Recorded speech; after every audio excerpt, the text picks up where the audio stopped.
Hello, I'm your host, Sharika Hunt, and the Author's Lounge Show is a place where authors share their book, tell their truth, and their story.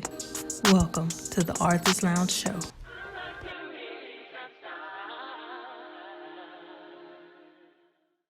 Welcome to the Author's Lounge Show. I'm your host, Sharika Hunt Ross, and we are now on season 5, and it's been a blessing. Thank you guys for being on this journey with me. I'm so excited about this show because today we're talking about being a voice to the voiceless, which is so important, and I have the perfect person with me today. So stay right there because we'll be right back. Helping Hand Trucking, LLC, we specialize in fast, reliable delivery services. We also deliver a wide range of freight, moving furniture, and appliance deliveries. If you need assistance with moving, we're here for you. Just give us a call. We are on the move.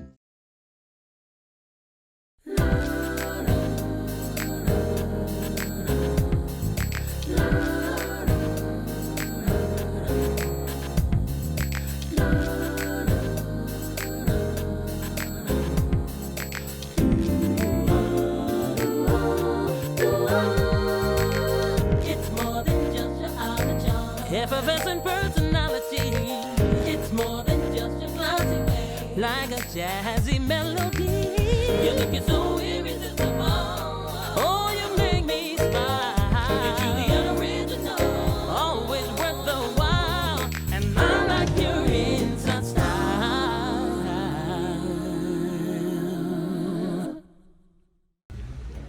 Hey guys, we're on the set of the Author's Lounge Show. I'm your host, Sharika Hunt. I want to tell you, tune in to the Author's Lounge Show, streaming on Ministry on Demand and Promote Her TV. I'll download the app and you'll catch me there. Welcome back. Like I said, I have the perfect person with me here today, the most amazing, beautiful Paula Miller. How are you doing? I'm doing well. Thank you so much for having me here on your show. Thank you for being here. Thank you. I want to say author Paula Miller because that's why we're here to talk about your amazing book, Yes. Being a Voice to the Voiceless. Yes. And can you give us a little backstory to you starting this journey with this book? Just a little bit of a backstory. In the field of what I do, as some of you all may know, I am an investigator for Department of Family Protective Services. And just being able to go out into the field and do what I do on a daily basis, it's a journey. Right. It is definitely a journey. And so doing that, what I wanted to do was just find some way to express what I was feeling and what I was seeing on a daily basis. Right. Because a lot of times people don't understand what an investigator does or what they do when they're actually inside of a residential treatment center or inside of a foster home or inside of a regular parent's home. Right, right. And so I just wanted to shed a little bit of some light as to what actually goes on when a person like myself actually enters into the home. Wow. Can you share a little about what that looks like for the people that don't know? I mean, because we're on the outside and you're actually you're in the trenches, you're there, you see these children, you see these homes, you're going into the homes and the parents and Exactly. all the things that goes on. We don't know. Exactly. We hear the end or we hear the backstory, but you're there. Right. Yes, definitely. A lot of times it's not the most prettiest sight when you walk into a home because, first of all, you never know what you're going to walk into. Right. Especially if you're walking into a regular parent's home. Right. When you knock on that door, you just never know. Right. When you enter that home, you just never know what's going to happen, what's on the other side of that door. Am I going to make it out okay? Wow. Am I going to be attacked? What's going on the inside for me to even just have the case to enter into the home? Right. So a lot of times it is scary. My heart throttles a lot of times, especially if I'm inside of the home. I usually keep myself sitting by the door. Yeah. Because if I have to escape, I want to make sure that I have an easy way out. Wow. I never take myself to the back of anyone's home. I'm always at the front. Right. On the front line. That's right, on the front line, Yeah. easy access out. When you walk into the home, talking with the parents, you always want to be polite because you never know what that parent is going through that Right. day. And what they're thinking about. Exactly. Their mind, their state of mind. Exactly. Yeah. You never know what their mental health may be Exactly. in terms. You never know, what actually is going on with them. So you want to be very cautious. You always want to be polite and respectful in that person's home because, again, you are in their home. Right. And they can easily ask you to leave. A lot of times you see things that you might not want to see. You may see children that are not in the best of conditions Right. sometimes. A lot of times the parents may not be in the best of conditions. So you want to be very mindful of that when you are there speaking with them. A lot of times parents can tell you that no one is here in the home but myself and my child. And when you do a walk through that home, someone is usually there. Right. You might find Mr. Bob under the bed. Right. You might find Mr. Bob in the closet. You just never know Right. who you're going to find in that home. And a lot of times it can be scary for not only yourself, but it's scary for the parent as well. And Right. scary for the child because a lot of times the child does not know if you're going to take them with you when you leave. Right. Because usually when you're there because of an intake that was called in for some reason or another that we got that case. Right. And we must go out and investigate to see exactly what is going on in Right. that home to make sure that those children are safe, to make sure that they are protected, because that is what our job entails, to make sure that the children are safe and protected by all means. And so you took everything that you had experienced and been around and, talking with the parent, talking with the children, you decided to write this book. And the name of the book is called Why Are You Here? Why are you here? Exactly. Why are you here? So what did that come from? Why are you here? Who are you talking to? And who are you talking about? Well, actually, the title, Why Are You Here, came from questions that was always asked. And a lot of times when you're talking to kids or talking to parents, they will know, why are you here? Because that's the first thing that a mother will say to you, or father, why are you here? They know, but they just want to. Yes, why are you here? Yeah. And so that gave me the title right there, Why Are You Here? Because that's an often question that is asked of me all the time. Pretty much the first question. Yeah. Why are you here? And just sitting at home, puzzled, just mind-boggling, things on my mind, just trying to figure out how can I express myself more as to what I see daily? Right. What can I do? And so I started off by just journaling. Yeah. Just journaling. And then conversation with my husband, he said, baby, what you do and what you talk about is book material. Exactly. A lot of people want to know. Yeah. Because they're on the outside trying to look in, but they really don't know what is going on. And we can never understand. You would never understand. You would never understand. And that's why it's so important to share your story, share your journey with other people, because we don't know. We assume, right? They just did that, or that just happened. But to have someone inside, on the front line, in the trenches, really putting your life at risk. Exactly. Daily, on a daily basis.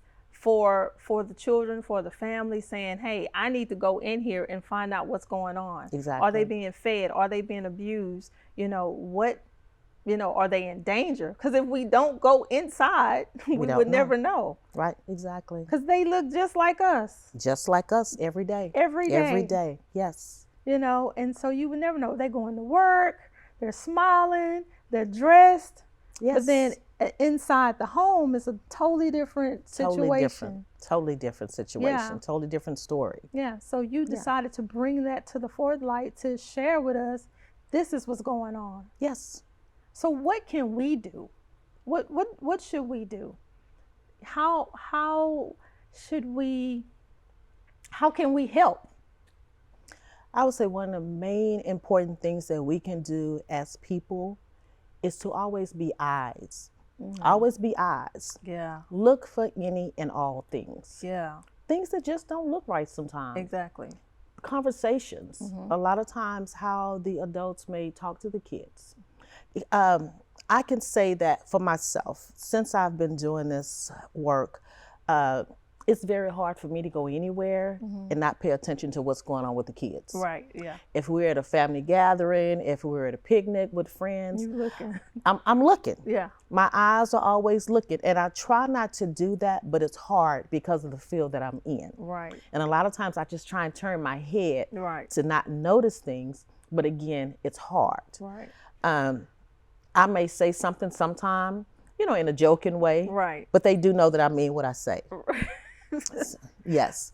Well, we're going to get back to what the things that we can do. How can we see the signs? Just stay right here. We'll be right back. The Hat Store is a shop in Houston, Texas that sells formal hats, Western hats, cufflinks, wallets, and belt buckles. But they do so much more than just sell hats. They can custom make your hat any way you want it. You can choose everything from the color and style to any accessories you want added to your hat. Then using steam and irons, the shop shapes the hat to fit your request. The Hat Store has been a locally owned and family-run business here in Houston since the opening of Melina's Cantina in 1941, and their legacy is still going strong. If you're interested in supporting the Hat Store by making a purchase, you can visit thehatstore.com to see and shop all of their products.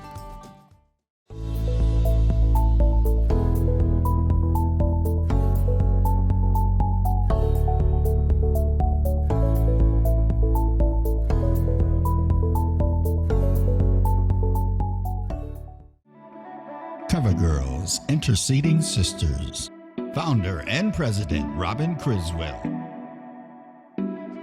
Our vision to see sisters sustained in every area of life with confidence, love, and assurance that they are constantly being covered in prayer. We accomplish our mission by embracing, impacting, and empowering sisters right where they are through Scripture. We value the Word of God as revealed in Scripture. Prayer, confidence, love, and assurance. CoverGirls Interceding Sisters. Women are letting us know they're being delivered, set free, and helping them through grief and loss. Our CoverGirls team is passionate about covering women right where they are. Let us be your safe haven. For more information, call 281-731-5320. Welcome back to the Arthur's Lounge Show. Being a voice to the voiceless. We're talking to Paula Miller, and she was giving us just some tools that we can do, like paying attention, being aware of what's going on in your surroundings, in your family, in your, when you're in the store, just different things that we can do, just paying attention. And what made you want to be a part of this? Because this is not the typical job. To say I'm going to be on the front line and I want to go in your house and see what's going on with you and your kids. You know how people say what goes on in my house, stay in my house? Exactly. Well, exactly. This is yeah. different. It is a little different. Coming from being a school teacher, because I was a school teacher, and also just watching the kids in the classroom, how they were acting and behaving. Yes. I really never could just understand. Why? And being a teacher, you're very limited as to what you can do. There are so many resources out there that families can have access to. But I was not aware of all of those resources to direct families to. Right. So I decided that, let me get on the other side and see what it's like on the other side. So this gave me an opportunity to actually go into the homes and actually see. So now I know why John or Billy was acting the way that they are, because a lot of times in the homes, the children are the adults.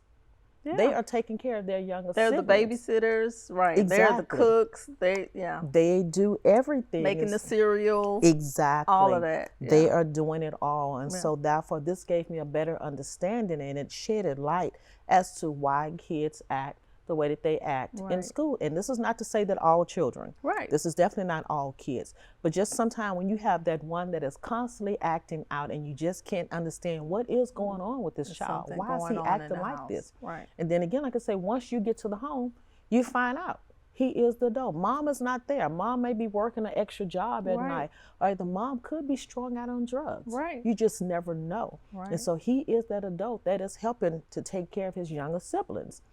And so doing that gave me a better insight as to why children were acting the way that they were actually acting. Right. And so I just wanted to see. I wanted to make a change to actually find out exactly, why they were acting the way that they act. So that's what made me make a change into the Department of Family Protective Services field. So now you're being a voice by writing, telling the stories for the people that can't tell the story, or they don't know how to tell a story. Exactly. Or to really say what I've dealt with, what I'm going through, what I went through. Exactly. Mentally, physically, all of those things. And I know you've met so many, young kids along the way. Yes. And probably gained kids. Yes. So writing this book, I know you can't say names or do anything. So Right. tell me, inside the book, how did you be a voice for them? Well, being a voice, in writing this particular book here, it allowed me to share some insights. Right. It allowed me to express what was actually going on in the home, because a lot of times when you go into the homes, people, only thing that they see is that you're removing a kid, but they really don't know what's going on, why that child was actually removed, Right. or why that child was not removed, because they feel like if a case is called in, and if you go in, that you should immediately remove that child. Right. You can't just go in and remove a child. Right. You can't There's a just say- system, there's a process. Right. So it's not that easy just to remove a kid. Right. So what I wanted to do was just share a little bit of what goes on while you are actually there in the home. Right. What allows you to make decisions that you make when you're complete with your case. Right. Why a lot of times a child is not removed from the home. Right. Why that child may have been removed from the home. And so this way, when people read the book, it allows them to see, oh, okay, so this is actually what really happened. Right. So, okay, so Sarah was not removed from the home due to the fact Sarah got a spanking, but Sarah was misbehaving, but mom did not leave any bruises and marks on her. So that was no reason to remove this child from the home. But that doesn't mean it wasn't something really going on. Exactly. That's just that day. That's just that day. Right. So yeah, so either you go into the home and you can find that the parent is strung out on drugs. And yes, that does call for removing the child. Right. Because you walked into the home and mom is incoherent. She really don't know what's going on. Right. And you got a baby there in a baby bed, pretty much screaming, hollering, and mom is just strung out. So yes, that does call for a removal of the child because mom is not able to care for this child. Exactly. So yes. So do you deal with a lot of child abuse as sexual abuse? Dealing with a lot of that? Yes, sexual abuse, yes. A lot of that It's really is, big. It is. It's, More than we talk about. It is, definitely. It's like the thing that people don't like to talk about. Exactly, The incest, all of those things need to be discussed. Yes. Someone needs to be a voice. Yeah, and child abuse itself is something that people just don't like to talk about. No. Just like they don't like to talk about domestic violence. Right. But it's a subject that needs to be discussed and talked about because it Exactly. happens so often, and it's Right. happening more now today than it has because we are all home together due to the pandemic. People are not able to go to school, say when they had school out. Children Right. were at home. So they were right there in the homes with their abusers, unable to go to school and tell what is Because going on. sometimes school is just like the break. That's it. The freedom that they get, that one, we don't even think about that. Yeah, exactly. Like that was their outlet to just That- get ex- away for whatever hours. And then, oh my God, I got to come back home to my abuser. Yes. So what do you think about having this open discussion at school, or having some type of platform at school where they discussing domestic violence or with the kids? Do you think that's something that would be a good idea? Or I think it would be a good idea yeah, because it allows the child to speak freely that know that that's a of what- problem. right, of what is going on in their home. Yeah. Without being undermined or anything like that. So yes, I think it's a great idea to have open discussion, open dialogue there in the school. Yeah, because if we can talk about sex education, clearly we need to talk about abuse. Yes, exactly. Definitely. Listen, guys, if you have anybody, if you know anybody that's being abused, please contact somebody. Please tell somebody. Be a voice for those that can't talk. Be a voice for the Yes. voiceless. Please stay right there and we'll be right back.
at CGM, we take the headache out of placing your content with your target audience.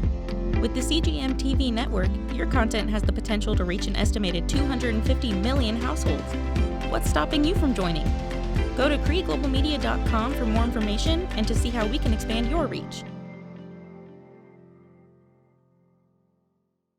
You guys, welcome back. Like I was saying before we left, please, if you know anyone, please contact someone that can help that person, that child, that woman, that man, because we're better together. Like I said, right now, this is my favorite part of the show, We're Better Together, where I want you to place your book, Why We Are Here, and take my book, Smiling Through My Tears, and because we're better together, right? Yes. And I just I'm going to take your book, because that's going to be my book. I'm going to take your book and share it with someone that I know that it can bless. Yes. Because that's what this is about, is being a blessing to someone else. Yes. We can't do this by ourselves. We have to stand up and say, hey, I'm going through something.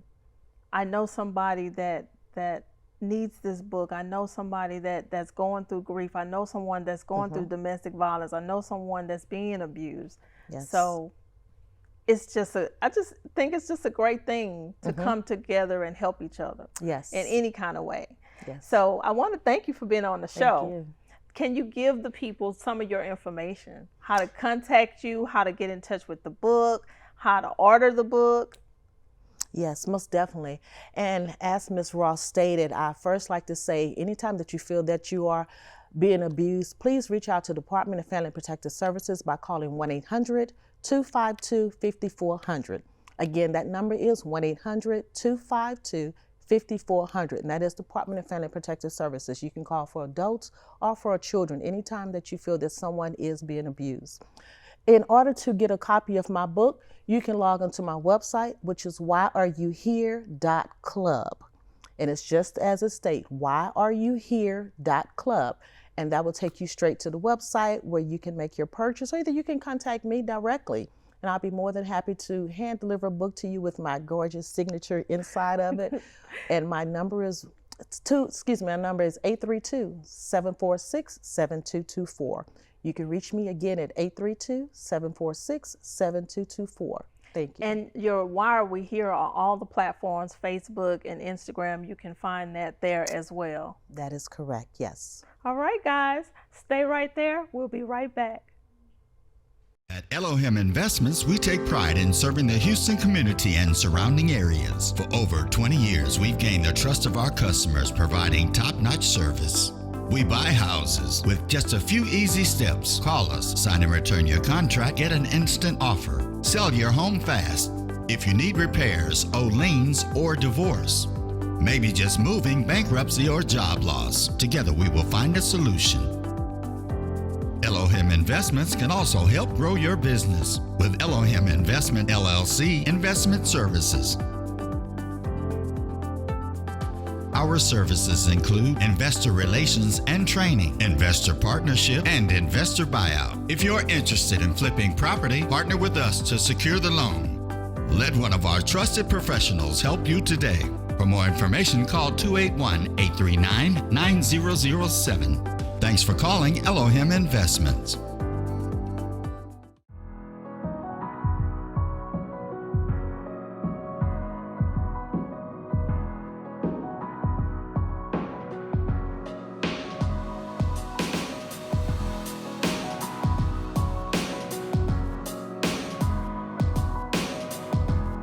Join me at Collaborate. Join me at Collaborate. Join me and hundreds of women at Collaborate.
Welcome back, guys. This has been an amazing information, much delight to have you on the show. Thank you again for being a part of this journey that I'm taking right now.